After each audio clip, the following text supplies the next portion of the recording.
Bismillahirrahmanirrahim. Assalamu alaikum viewers. Today we are discussing about measurement scales. हम अपने statistical work में बहुत सारी मेजरमेंट्स करते हैं डाटा ग्रुप डाटा को लेकर और अनग्रुप डाटा को लेकर, और इन मेजरमेंट्स के डिफरेंट स्केल्स हैं। 4 डिफरेंट स्केल्स हैं जिनके बारे में हम आज डिस्कस करेंगे। सो मेजरमेंट स्केल्स क्या हैं? Measurement means assigning the numbers to observation और ऑब्जेक्ट्स, यानी हम अपने ऑब्जर्वेशन या ऑब्जेक्ट्स को जिनके बारे में हमें डाटा कलेक्ट करना है उसको हम नंबर असाइन करते हैं, उन्हें मेजरमेंट्स कहा जाता है। उन मेजरमेंट्स के थ्रू हम नंबर्स असाइन करते हैं। और स्केलिंग है, it's a process of measurement. तो हम मेजरमेंट स्केल, जो हमारे पास 4 मेजरमेंट स्केल हैं, उनके बारे में हम डिस्कस करते हैं। So first is nominal scale. Nominal scale में क्या होता है कि हम डाटा को क्लासीफाई करते हैं डिफरेंट कैटेगरीज में with the help of name, यानी हम अपने डाटा को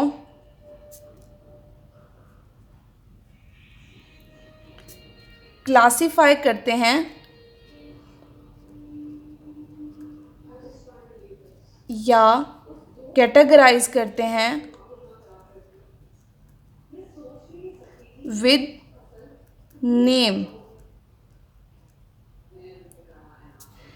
नेम और वो डिफरेंट नेम्स हो सकते हैं। फॉर एग्जांपल, हम स्टूडेंट्स का डाटा कलेक्ट कर रहे हैं तो हम स्टूडेंट्स को क्लासीफाई कर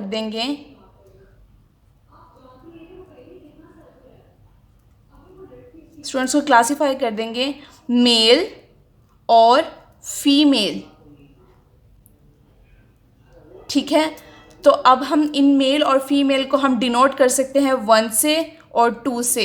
ये जो नंबर्स हैं ये क्वांटिटेटिव मेजर्स नहीं होंगे, जस्ट इन कैटेगरीज़ को क्लासीफाई करने के लिए या रैंक करने के लिए, उनको इंडिकेट करने के लिए यूज़ किए जाएंगे। इन ऑब्जर्वेशंस को हम न्यूमेरिकली एज्यूम नहीं करेंगे। तो हम जिस मेजरमेंट में हम डिफरेंट कैटेगरीज़ को नेम के साथ डिनोट करें, तो उसके नेम के साथ डिनोट करें और उसको क्लासीफाई करें, तो उसे नॉमिनल स्केल कहा जाता है। नॉमिनल स्केल के थ्रू हम इसे मेजर करते हैं। तो second is ordinal scale. Ordinal scale में हम क्या करते हैं, इसमें ये एडिशन हो जाता है कि इसमें हम इन कैटेगरीज़ को हम नेम के साथ भी डिनोट करते हैं और उनकी रैंकिंग यानी ऑर्डरिंग भी कर देते हैं। ऑर्डिनल स्केल को हम रैंकिंग स्केल भी कहते हैं। तो ऑर्डिनल स्केल में हम क्या करते हैं, फॉर एग्जांपल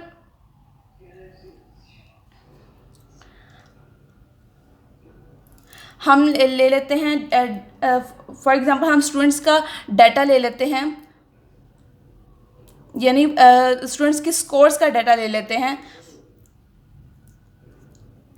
यानी स्टूडेंट्स ने स्कोर किया है बेस्ट, गुड, फेयर और पुअर। सो इसको हम रैंक कर देते हैं 1, 2, 3 and 4 ETC। So in numbers को हम इन कैटेगरीज़ को ऑर्डर करने के लिए हम यूज़ करेंगे। तो इनकी हम 1, 2, 3, 4 रैंकिंग जब कर लेते हैं तो ये ऑर्डिनल स्केल के थ्रू हम इसकी मेजरमेंट करते हैं। इंटरवल स्केल में हम क्या करते हैं कि हम अपनी ऑब्जर्वेशंस को एक जगह से दूसरी जगह उसकी इंटरवल साइज़ को हम कॉन्स्टेंटली मेजर करते हैं। यानी एक इंडिविजुअल्स की दूसरी इंडिविजुअल से मेजरमेंट को हम उसके इंटरवल स्केल को हम मेजर करते हैं। फॉर एग्जांपल, टेम्परेचर इसकी सबसे पॉपुलर और सबसे अप्रोप्रिएट एग्जांपल है टेम्परेचर को अगर हम major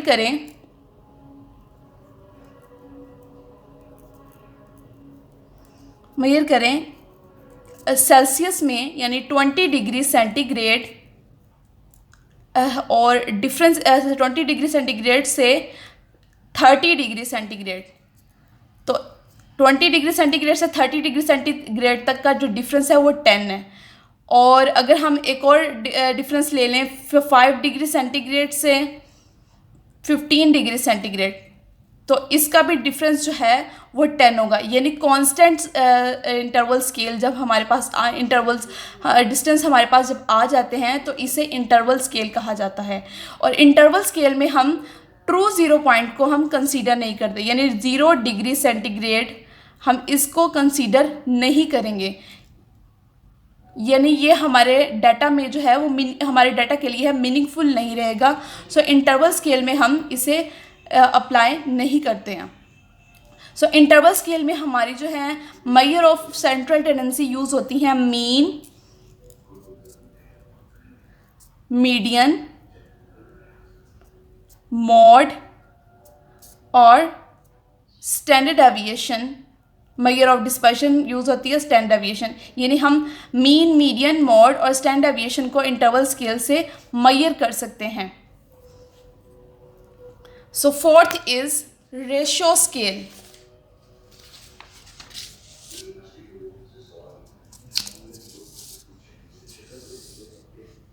fourth is ratio scale.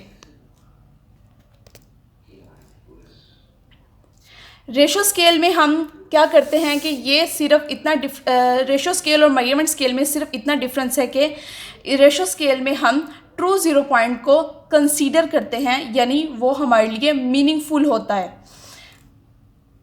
और रेशियो स्केल में हम अपने मेजर ऑफ सेंट्रल टेंडेंसी को मेजर करते हैं, मीन को, मीडियन को, मोड को, और मेजर ऑफ डिस्पर्शंस यूज़ होते हैं स्टैंडर्ड डेविएशन और कोफिशिएंट ऑफ वेरिएशन। ठीक है, ये रेशियो स्केल के थ्रू हम मेजर करते हैं। रेशियो स्केल की एग्जांपल्स हैं, यानी हम इसमें ट्रू ज़ीरो पॉइंट को हम कंसीडर करते हैं, सो दैट्स वाई हम यूज़ करेंगे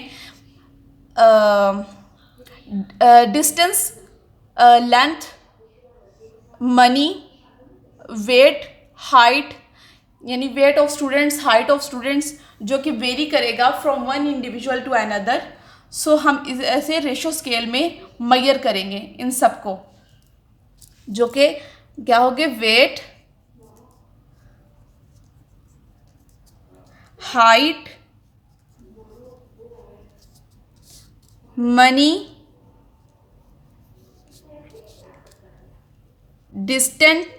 डिस्टेंस एक्सेट्रा। सो ये रेशियो स्केल की एग्जांपल्स हैं, इन सब में रेशियो स्केल है अप्लाई होगा। ठीक है, सो ये हमारी 4 मेजरमेंट स्केल्स हैं।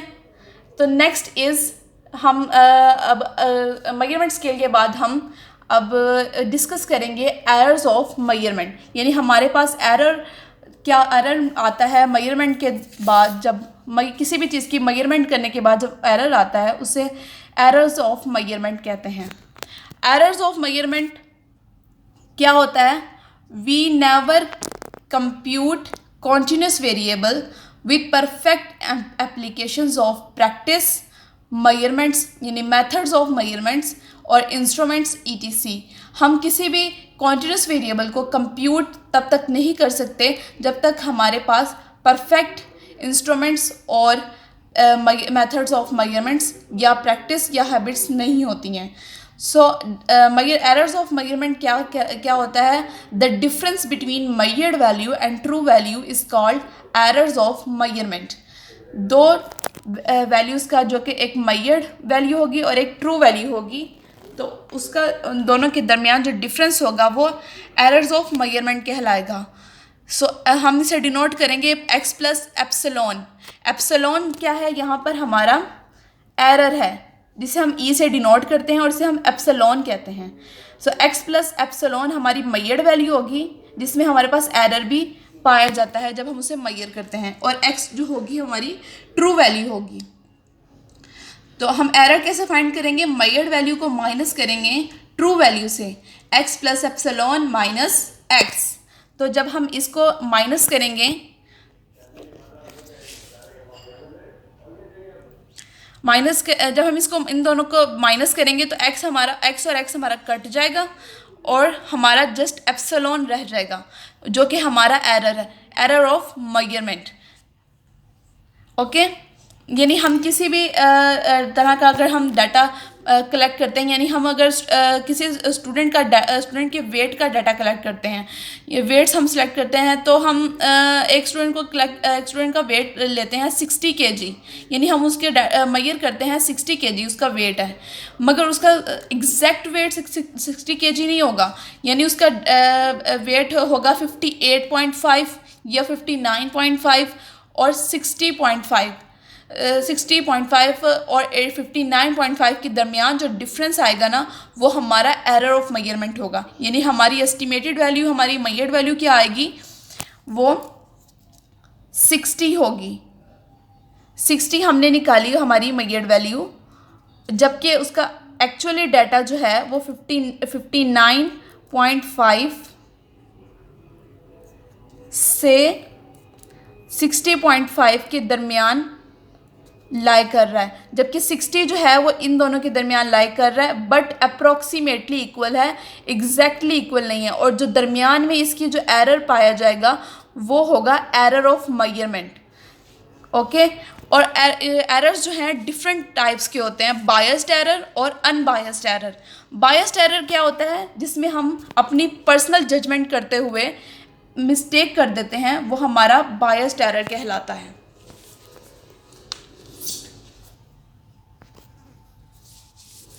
बायस्ड एरर बार बार एक्सपेरिमेंट रिपीट करने से, हमारी मेजरमेंट को रिपीट करने से बार बार जो है बढ़ता जाता है, कंसिस्टेंटली और कॉन्सिस्टेंटली बढ़ता जाता है हमारा एरर, और उसे हम बायस्ड एरर कहते हैं। क्योंकि ये कॉन्स्टेंटली बढ़ता जाता है, दैट्स वाई इसे हम कॉमुलेटिव एरर भी कहते हैं।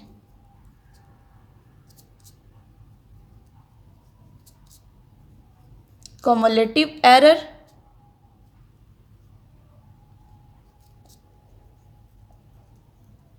और सिस्टमैटिक एरर, बिकॉज ये ऐसा एरर है जो कि with the passage of time bar bar experiment repeat करने से बढ़ता जाता है, तो इसे हम बायस्ड एरर कहेंगे। और बायस्ड एरर हमेशा हमारे एस्टिमेटेड वैल्यू से हमारी ट्रू वैल्यू तक का डिफरेंस होता है, जो कि greater less than true value होती है और ग्रेटर देन ट्रू वैल्यू होती है, यानी उसके दरमियान काफ़ी ज़्यादा डिफरेंस पाया जाता है, वो एक दूसरे के इक्वेट नहीं होता है। जबकि unbiased error with the passage of time, जब हम अपने एक्सपेरिमेंट को रिपीट करते रहते हैं तो वो एक दूसरे के इक्वेट आ जाते हैं। It's called unbiased error and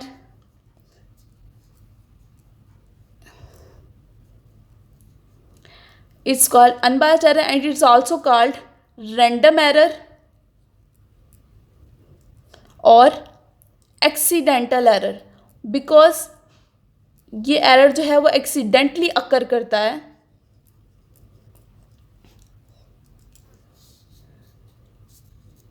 that is why it's called random और accidental error.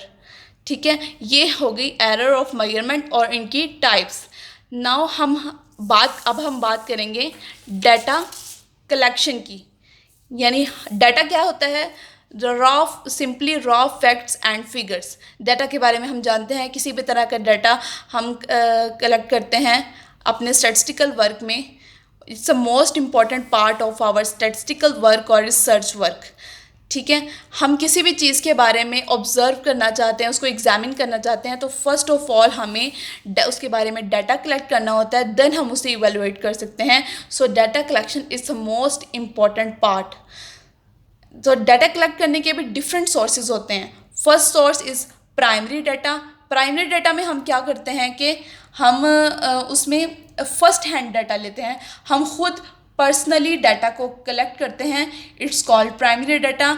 Secondly is secondary data. Secondary data में हम किसी दूसरे सोर्स से हम ग्रुप्ड डाटा लेते हैं, प्रोसेस डाटा लेते हैं, जो कि ऑलरेडी किसी ने उसमें काम किया हुआ हो, यानी सेकेंड हैंड डाटा हो, उसे सेकेंडरी डाटा कहते हैं। इससे भी हम अपने डिफरेंट काम जो हैं वो ले सकते हैं।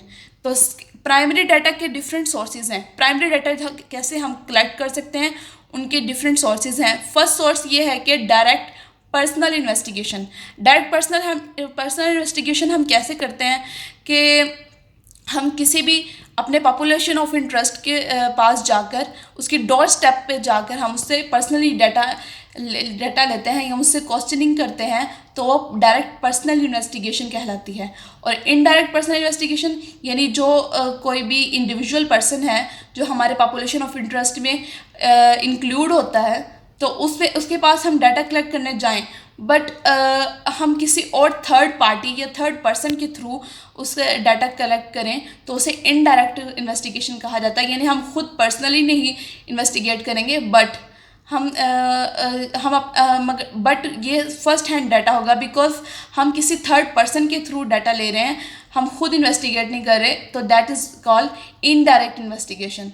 कलेक्शन थ्रू क्वेश्चनायर्स, हम क्वेश्चनायर्स के थ्रू भी डाटा कलेक्ट करते हैं। क्वेश्चनायर क्या होता है? क्वेश्चनायर क्या है? क्वेश्चनायर है जिसमें डिफरेंट क्वेश्चंस हम बनाते हैं अपने अकॉर्डिंग, हमारे नीड्स के अकॉर्डिंग हम क्वेश्चन बनाते हैं, उसे क्वेश्चनायर कहते हैं। उस क्वेश्चनायर के थ्रू हम डाटा कलेक्ट कर सकते हैं अपने रिस्पोंडेंट से। कलेक्शन थ्रू हम लोकल सोर्सेज को लेकर हम डाटा कलेक्ट कर सकते हैं। कलेक्शन थ्रू इनोमिनेटर, यानी हम अपने इनोमिनेटर से, जो कि पर्सनली जाकर इंडिविजुअल से जो कि हमारे पॉपुलेशन ऑफ इंटरेस्ट में इंक्लूड होते हैं, उनसे डाटा कलेक्ट करते हैं। और ये इनोमिनेटर एक्सपीरियंस्ड इनोमिनेटर होते हैं, जो कि हम सेंसिस का डाटा भी कलेक्ट करते हैं और सैम्पल डाटा भी कलेक्ट करते हैं through primary sources. Secondary data के डिफरेंट सोर्सेज हैं। ऑफिशियल में यानी FBR आता है, फेडरल ब्यूरो ऑफ स्टैटिस्टिक्स। और सेमी ऑफिशियल में हमारे सेमी गवर्नमेंट्स डिपार्टमेंट्स आते हैं। Publication of different research articles और ट्रेड टेक्नीशियंस। और रिसर्च ऑर्गेनाइजेशंस में हमारे यूनिवर्सिटीज़ आती हैं, रिसर्च ऑर्गेनाइजेशंस आती हैं ऑफ एग्रीकल्चर, ट्रेड एक्सेट्रा। और हमारी पर्सनल लाइब्रेरीज़, हमारी पर्सनल लाइब्रेरीज़, हमारी डायरीज़ ETC, ये हमारे सेकेंडरी डाटा के सोर्सेज होते हैं जिनको हम यूज़ करके अपना डाटा कलेक्ट करते हैं। ठीक है, ये हमारी डाटा कलेक्शन की सोर्सेज और आगे उनके सोर्सेज हमने डिस्कस किए हैं। Thank you so much.